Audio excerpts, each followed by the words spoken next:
You believe that you create your own reality, or rather, receive it. See what I did there? But how do you deal with the non-believers, the muggles, the skeptics?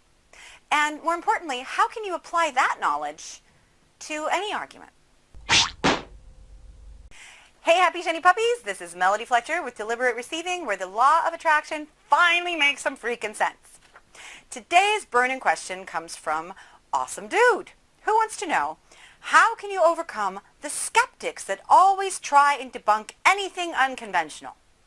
Every time I read something written by a skeptic, my throat gets extremely tight and my head starts to hurt. Woo!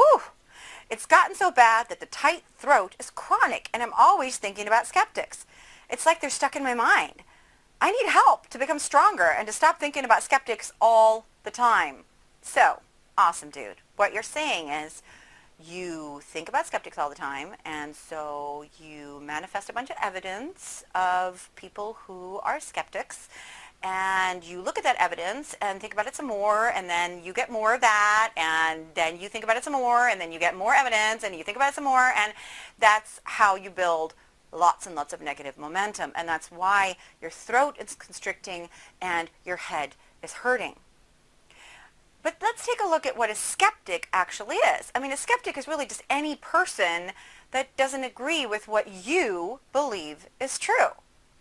It doesn't matter what side of the debate you're on, the other person is skeptical of your belief system, and therefore you call them a non-believer.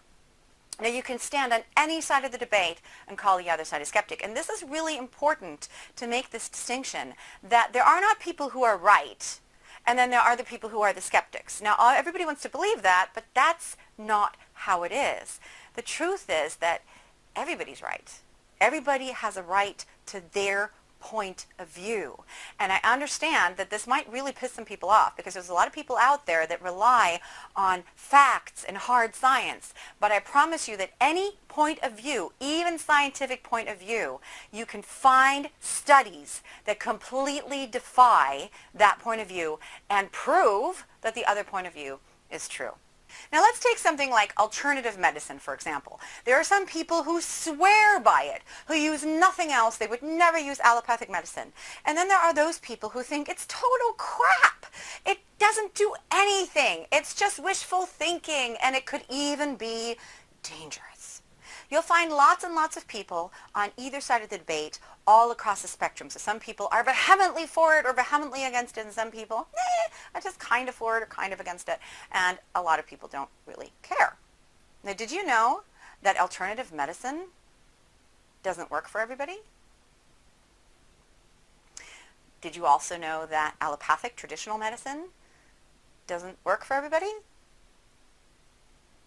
Did you know that nothing works for everybody? You see, that's the point here. There is no one solution to everybody's problem. Everybody keeps looking for it, but they don't find it.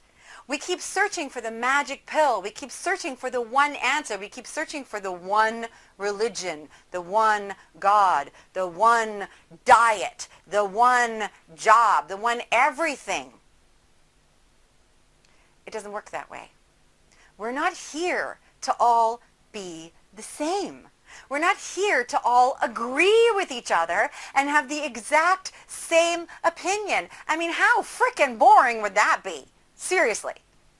We're actually here to each see our own point of view, to see an aspect of reality that is completely and uniquely our own.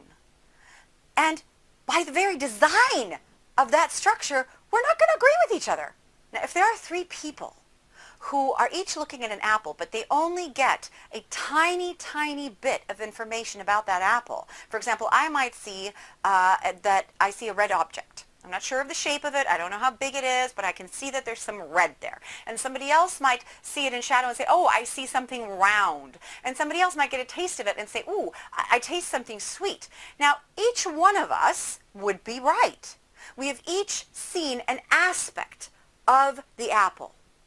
And we could all battle each other to the death, absolutely insisting that our view of what the object was true. And if you subscribe to the belief that if one person is right, everybody else must be wrong, which a lot of people still do, then a fight would ensue. And this is, in fact, how most arguments, most fights, and most wars start. One side has to be right, and everybody else has to be wrong. But when you understand that the apple is both red and round, and then you add the information that it tastes sweet to it, now you have more information of the whole. We're all right. We're all seeing a piece of the puzzle. We're all seeing an aspect of the divine. And when we add that information together, when we celebrate the fact that none of us have the same point of view, and we actually listen to each other and get the information that's there, which does not mean that you have to agree with the other person. Just listen to their point of view and validate it as valid for them, true for them. It's another aspect of reality that you can either choose or choose not to adopt for yourself. Then there's no need to ever have an argument again.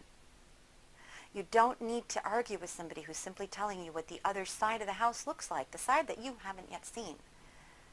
So you can say, hey, this house has 4 sides. I've seen one. Hey, you over there, what does the next side look like? Hey, you over there, what does the third side look like? Hey, you over there, what does the fourth side look like? And then, you know what? I really prefer the side that I've been looking at all along. Or, I might prefer another side. Let me try out their points of view. Let me engage with their points of view and then decide. Your point of view is a choice. Your belief system is a choice, particularly once you become aware of it. Now let me bring this back to skepticism.